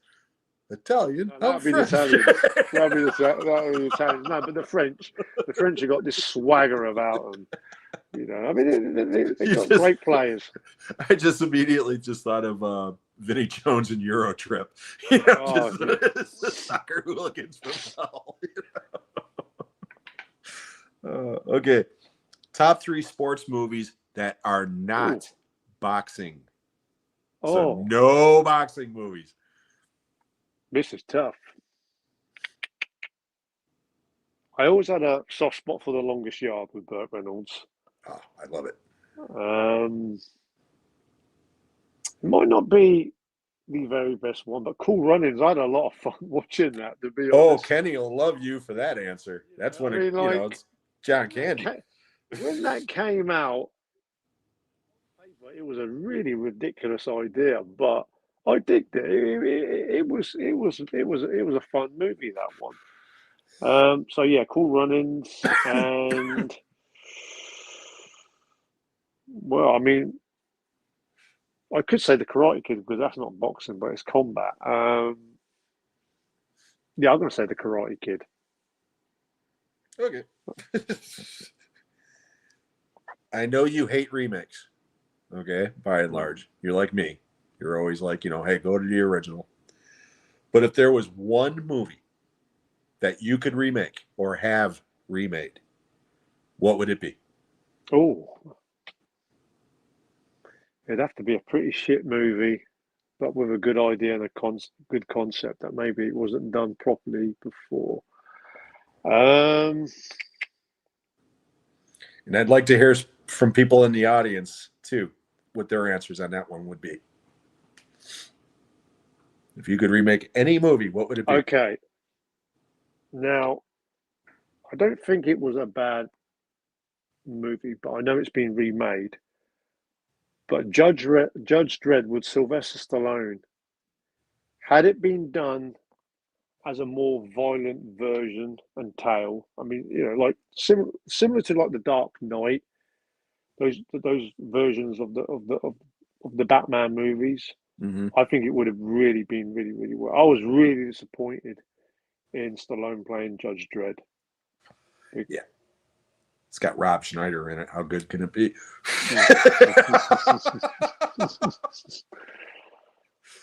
I actually really like Dredd, though. The one with Carl Urban. Yeah, I thought that movie yeah. was really good. Yeah, I mean, like I say, it's Stallone being in that one, but like I said, at that time, I mean, obviously, when that movie came out, it was in the 90s. It was, the comic book movies were kind of light-hearted, weren't they? They didn't go down that sort of dark alley, like the Dark Knight movies. Plus Yeah, he's got his helmet off for half the movie. It's yeah, like like I say, yeah, it's Stallone, so of course they got to show Stallone's face, but it's like, no, I'm sorry, that character doesn't take his fucking helmet. That's the I one know thing a Carl lot of Urban people. was like insistent upon. He's like, I ain't taking this thing A off. lot of people went crazy for that. Yeah. Um, Yeah. No, that's a good answer though. I would this one might be controversial, but I'll go with a different Stallone movie. Demolition Man. yeah. I think Demolition Man has a outstanding idea behind it. They turned it into a sitcom. I'd like Too to see the comedic to me. straight version of that movie Too without comedic the to me. one-liners and this. Don't get me wrong. There's some things in that movie that I think are hilarious and I love it. But I would love to see like a straightforward, hardcore action film Yeah. based on that concept where Yeah.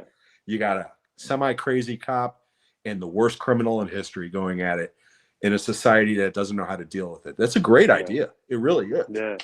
Who would you have? I'd have Chris Hemsworth,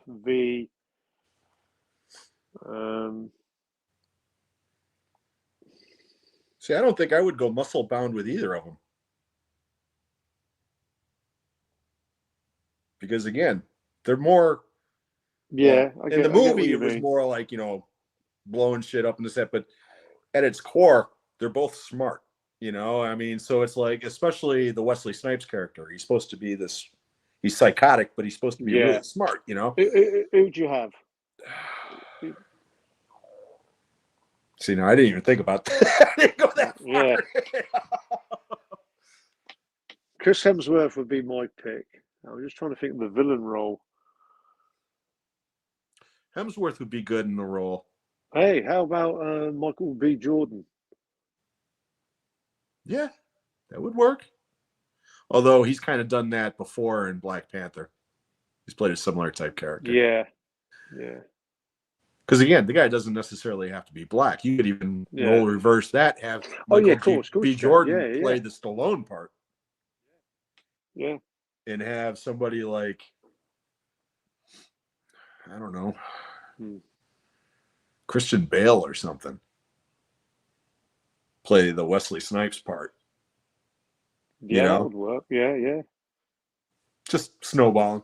Josh Brolin, maybe. I mean, I don't know. I like Josh Brolin, but I watched Weapons again last night. That's a great That movie. movie is so entertaining. What the fuck?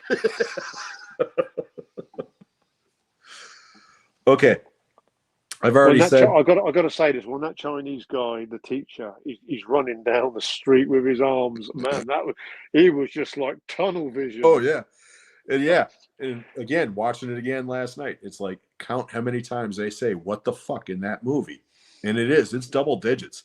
In that scene alone, when he's running like that, you could hear people in the background. Hey, what the fuck, man? What the fuck was that? You know, the funny thing is about that, I did not expect the bit where he got hit by the car. That just, I was like, oh, damn, shame. Oh, here we go. Sean's got a good answer for the underrated directors. Robert Wise. He's all over the place genre-wise, but I never hear anyone giving him kudos. That is actually a great answer, Sean. That really is. And you're right. He's made some incredible movies. He's made some really fucking, it's like Robert Wise directed this. But yeah, Alan, I go with Judge Dredd too, but I understand that Taika Waititi is attached to a planned reboot. If that's the case, then it's going to be another comedic take. Yeah. Jim, there is a planned sequel for Demolition Man. Snipes and Stallone are attached, apparently. I heard that, but I don't know. I think Stallone's left it a little bit late. Yeah, and didn't Wesley get killed in that movie? Hey, they always frozen and then like obliterated. So it's not like they always rig up some ideas to they bring turned him back. into the fucking T-1000. He melted and all came back together. Okay, yeah. Again, I don't like remakes, but if I wouldn't mind seeing that one remade again. Say what you will about The Running Man, okay? A lot of people bitch about The Running Man, the new version. I passed on that. Well, again, a lot of people compare it. It. They compare it to the other version, and it's not a remake. It's not. It's a totally different thing altogether. But because people love that original version so much and they have it ingrained into their brain, they're like, no, fuck this movie. This, because they automatically compare the two. Yeah. And it's an adaptation of the book. It's not a remake of the Schwarzenegger movie. The reason why I like that movie, other than the ending, is because, again, it's different than that original property. Okay? It's more faithful and it's different. Okay? There's still humor and stuff thrown in. I'm not saying it's better. Okay? I'm just saying it's different. All right? If they took that same approach with Demolition Man and made it the same basic idea but different, I'm down for it. Different is good. It's the same old shit that I don't like. Yeah. The fucking shot for shot remake of Psycho. I'm still. Yeah, I think the reason why I gave that one a big sort of I avoided it like the plague. I think it was more the fact that because I watched the Total Recall remake. And I hated that. I fucking hated that. Yeah. But again, that is a remake. Okay? I mean, it is. And it's a shitty remake. I don't know if you would like the new Running Man or not. I mean, I know Dan didn't like it at all. He was like, he thought it was the biggest piece of shit known to mankind. And it's like, hey, I'm never going to disparage somebody for what they do or do not like. I respect the idea that it was different than the original. So, I mean, what I will say is I won't pay money to watch that. I think it's on Paramount Plus or something. I know it was at one point. If it's on Netflix or something like that, or some sort of streaming, or if it's going really dirt cheap in one of my local CX stores, maybe. Yeah, I mean, again, I don't know if you'll like it or not. I don't think you'll hate it. I mean, it's a well-made movie, and there are scenes in the movie that I think you will appreciate. Okay, but again, if you do end up watching it, all I would say is keep an open mind and realize this is not you can't compare the two. You just can't. They couldn't be more different. Yeah. I do remember watching the trailer, and I think it was probably the main lead. I just didn't really. I'm not saying the guy's got to be stacked, but yeah, I just the bits that I saw in the trailer didn't really. It looked a little bit overdone for me. But Yeah. like I say, you got to give movies a go. Hey, Johnny's here. How you doing, buddy? Thank you so much for stopping by. I appreciate Thanks it. for tuning in, Johnny. And Sean, I would love to see a remake of Assassin 33 AD. The original was a face-based sci-fi movie where someone travels back in time to kill Jesus Christ. If they took that concept and did it right, gold. I have never heard of that. That's No, not me. that's fucked up. Talk about yeah, I changing would watch history. that, but I can't imagine anybody having the balls to make that movie. I mean, can you imagine the people bitching about that? Oh God, shit! I think they'd go to town on that one, wouldn't they? Oh The god, religious, Hollywood's yeah. going to Satan. I mean, oh yeah, they're already doing that shit. Okay, what is the worst movie you've seen lately? And by lately, I mean Oh, the last 6 months.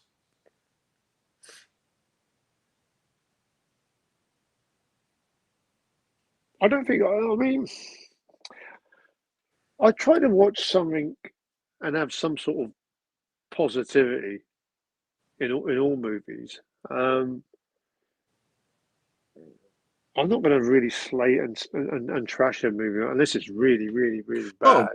you don't have to think that it's bad. I'm Yeah. just saying, what is like the weakest movie you've seen Ah, that you can think of lately? I mean, with me, it would definitely be The Bride, but yeah, that movie I didn't like, so it's easy. I got to say, I know you actually like this movie. I got to say, the Superman movie of last year, I wasn't a fan of that at all. I Uh-oh, really, Sean. really, yeah, I really wasn't. I mean, and the main reason is I saw what they did with the Fantastic Four movie because the first two that they'd done, they had the cast there. It just wasn't executed right. But the Fantastic Four movie last year, I went into that thinking, oh, I don't know, this is really going to be good. And I came out watching that movie thinking there's some mileage in this for a second and a third movie. Obviously, the first two Fantastic Four movies were just terrible, and they made Yeah. another one in the early 2000s, didn't they? Yeah. The Michael B. Superman Jordan. one, yeah, I mean, the Superman one, I didn't like the guy who played Lex Luthor. I didn't mind, you know, the leads for Lois Lane and Clark Kent. I just didn't like. It just looked like it was setting up Supergirl. You had other characters making an appearance. Rather than just concentrating on the Superman story, they had all these other characters and superheroes popping up. So that's kind of the main reason I'm seeing that damn super dog saving Superman's ass. Not once, but twice. It made him look weak as well. Yeah, I can't get over that. I mean, the first time when I watched it, I went, "Oh, okay," but then when he saved his ass again, I thought, "Man, this is the guy who's saving the planet, and he's getting saved by a dog." It's not even his dog; it's her dog. It was hard, yeah, but that was tough to take for me. I understand where you're coming from. I did enjoy it. Okay, I don't Yeah, think it's the best Superman ever, but I did enjoy it.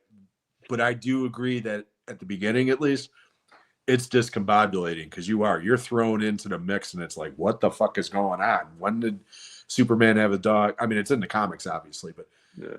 Superman's got a dog. Holy shit, he's got a bunch of robots. Hey, how come this guy and this guy and this guy are popping? I mean, so I get it, but I still, for what it is, I enjoyed it. In Fantastic Four, I thought it was the best version of the Fantastic Four so far, clearly. without a doubt. But that movie, I gotta admit, 5 minutes after it was over, I don't really remember much about it. It's Yeah. just, I remember that my favorite thing about it was her. Sue Storm. Yeah. I thought she was really good in the part. Other than, and again, I'm not saying it's bad. It's just, it was one of those movies that when I was watching it, I was like, okay, this is happening. Okay, this is happening. To a lesser degree, I felt that way about Superman too. I mean, I got to admit, I was disappointed with both of them. Let's put it that way. Okay, but I did enjoy both of them. That fucking Captain America movie was a piece of shit. That Brave New World with Harrison Ford as the Red Hulk. Did you see that piece of shit? No, I've kind of given up on the Captain America movies. I'm afraid. Yeah, and unfortunately, those were the best ones. If you go back to those original Marvel movies, you know, like you take all the Iron Man movies, all the Thor movies, all the Captain America movies, by and large, are probably the best ones. Yeah. You know, Civil War is fucking awesome. That's just, and Winter Soldier to me, I think might be the best Marvel movie of all time. Yeah. It's just, that movie rocks. So, all right, we got to get to some more comments before I get to my last couple of questions here. Alan's got a good one here. I'd like to see a remake of Connery's last film, The League of Extraordinary Gentlemen. Absolutely. That movie's an abomination. It caused Connery to retire, and the graphic novels that it's based on are great. So, yeah, that's a great call, Alan. That's a great call. And I knew Sean would have something to say about Superman. I'd rather see Superman do what it did with throwing us into a story in progress than telling the origin again. Yeah, I do agree with you on that. That's like Batman. I was happy that the last Batman movie didn't show pearls being dropped in an alley while little Bruce Wayne's parents are being shot in front of him. It's like, yeah. I've seen that in every fucking Batman movie there ever was, you know? So, yeah, good call. Okay, you're on the desert island again. You just keep on getting shipwrecked on this fucking desert island, okay? I'm on there with Raquel Welch. You know, no. Oh, okay. No, afraid not. You know, Paul Giamatti, maybe. But anyways, you're on this desert island, but you do have power. And you've got a Blu-ray player and a nice TV, and you've got 3 movies that you can choose from to keep you occupied. What are they? Good, the Bad, and Ugly, no question. I'm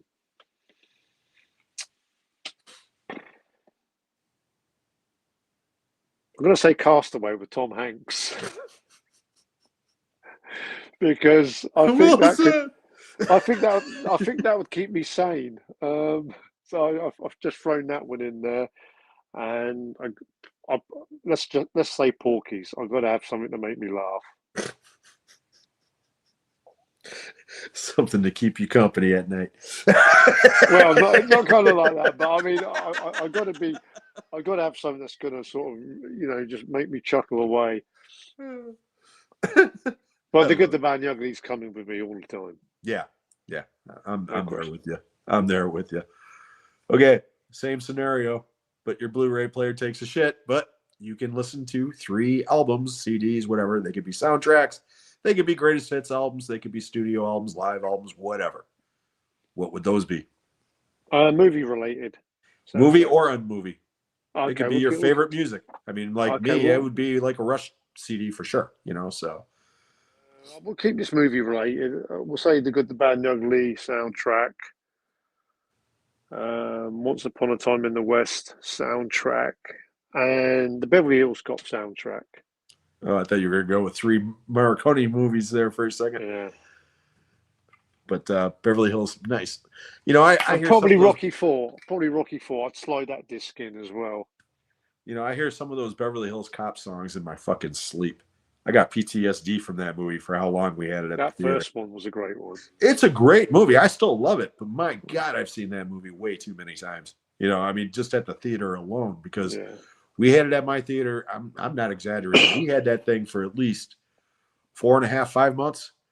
Then it went away. And then it came back. It was there for like another 3 or 4 weeks. I mean, that movie was huge. And between Neutron Dance and the do. Oh, yeah, man. Yeah. It's like PTSD. Jimmy, you would have noticed I wouldn't have said, I didn't say Robin Hood, Prince of Thieves, because you know. Because you haven't watched I hate that. Brian Adams shit.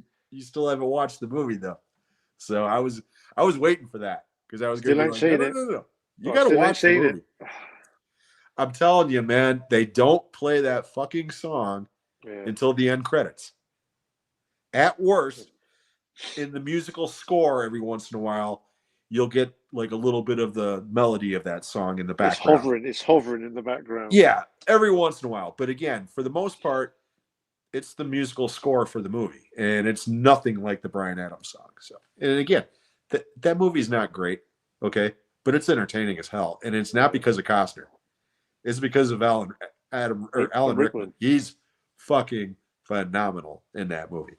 I mean, that's like Hans Gruber's right here, Sheriff Nottingham's right here. I mean, it's like that's how good it is. He's worth the price of admission. So the only person's British accent that is worse than Costner's is Christian Slater's. I don't know. Bob Hoskins in The Heart Condition. That was bad. Yeah. The American accent. Yeah, that's a bad movie, man. That's a bad fucking movie. That was when you were on that Denzel kick, right? When you watched that? Yeah, yeah. Oh, here's a good question for Sean. Best action sequence in a movie? I'm going to say Rambo 2, where it leads to where he shoots the guy with the bow and arrow, then Rambo gets on the helicopter. Great action. That's probably my favourite action scenes in the whole Rambo franchise from Rambo 2. There's a sequence in Sisu 2. Okay. Road to Revenge. That is, I mean, it's not even it's a full sequence, but it has to do with a train. And all I'll say is that it is the best homage to Die Hard I have ever seen in a movie. Okay. And by that, I mean, the iconic scene in Die Hard is the glass, shoot the glass, and then poor Bruce Willis running across it, okay? And everybody sees that scene, especially Bruce pulling that glass out of his feet, and they're like, "Oh my God!" And rightfully so. It's iconic for a reason. The creator of this movie went, "Hold my fucking beer," because there's a scene involving glass that is like, they tried to duplicate it. Oh, okay. I'm telling you, you got to get on those movies. I'm gonna be on you forever to watch those movies because they are so fucking good. They're short enough to where you could watch them back to back. I mean, in 3 hours you're out. Yeah. Because literally, they're like 92 minutes and 95 minutes or some shit like that. They're the perfect running time for an action movie. Yeah, I mean, and everybody I know who has seen those movies, my mother, rest in peace, okay, was in her 80s, and she watched both of those movies multiple times and just giggled like a schoolgirl. I mean, it's like, what's not to love about watching a bunch of Nazis get killed for 3 hours? Well, yeah, you bring up a good point there. So, okay, we are coming up to the 2-hour mark. I mean, shit, this flew by. It flew really by. Did. But I want to give you an opportunity, sir, to share whatever you've got coming up. I know that you do have guest appearances on other channels. I don't know if you have anything coming up on your channel itself, but anything you've got coming up, please, the floor is yours. Oh, okay. So I will be back putting some solo content. I got a few months worth of movie pickups updates to show. I will be showing my Clint Eastwood collection in full because I've done over 200 videos. It must be coming up near 300 videos, and I've never shown my full Clint Eastwood collection because it's just crazy. Yeah, the amount of editions I've got. It's going to be done in several parts. That's coming up. I've got the Sad Hill footage video, which I've had on my phone for quite a few years now, and that needs to get released. What, 2 years ago? Yeah, that needs to get released. Forgotten Horror Channel with myself and Davey, Horror Movie Memories. We've got We've got an upcoming episode, The Bird with the Crystal Plumage, which is a Giallo movie, and we also have The Hills of Eyes, the original one. That's coming up. And on the Always Physical live stream with Mike, Ollie, and Alan Meggs is going to be on that one. That's going to be next week. So that's just going to be just talking about the latest announcements of Blu-rays, 4K releases in the UK and the US and worldwide. So that's what I've got coming up. And I'm trying not to spread myself too thin on popping up on too many live streams because I've got to get back to doing solo content. Yeah. Well, we're also going to try to work it out to where we're going to alter. We're either going to alter our schedule or we're going to add a show. We haven't really decided yet, but me, Sean, and Kenny are going to try to work out somewhere where you can also appear on that show because we would love to have that show as well. Yeah, did we say July? Yeah. And then, you and Sean can go at each other about Superman. Me and Kenny can just kick back and watch it. But no, like I said, we would love to have you on that show as well. That'd be great. And speaking of Sean, there he is right there. Great answers. Thank you, Sean. And speaking of Sean and Kenny, my two brothers from other mothers to go along with you, the next episode of Talking Movies with Sean, Kenny, and Jim will be this Tuesday, which is the 16th. Our episode is going to be War is Hell. We're going to be talking about our 5 favorite war movies, and we are not sticking to only one war. It could be any kind of war. It could even be a fictitious war set in the future or something if you want to go that far, okay? But our very, very special guest is going to be a mutual friend of both of ours, me and Carlos, Mike, from Mike's DVD and Blu-ray collection. Oh, he'll be a great guest, Mike. AKA the Bionic Man. And he is going to be our guest, and it's going to be a great episode. So I implore anybody who isn't subscribed, please head on over to either Sean's channel at Movie Assault or the Talking Movies 2024 channel, which is the channel for Talking Movies with Sean, Kenny, and Jim. That's where you can watch those live shows when they happen. You can also download those the following day on Spotify or iTunes. I know Roy does that. He listens to it right before he goes to sleep. That's why I always try to do the Omen chant just for him, at least once every couple of episodes, just to fuck with him. But anyways, like I said, that'll be on Tuesday night. And whenever Mike's on, he's a great guest, like Carlos says. He's good. And he loves war movies just like the rest of us do, So that one's going to be a lot of fun. So please join us then. And then 2 weeks from today, which will be the 27th of June, will be the next episode of Shooting the Shit with Jim.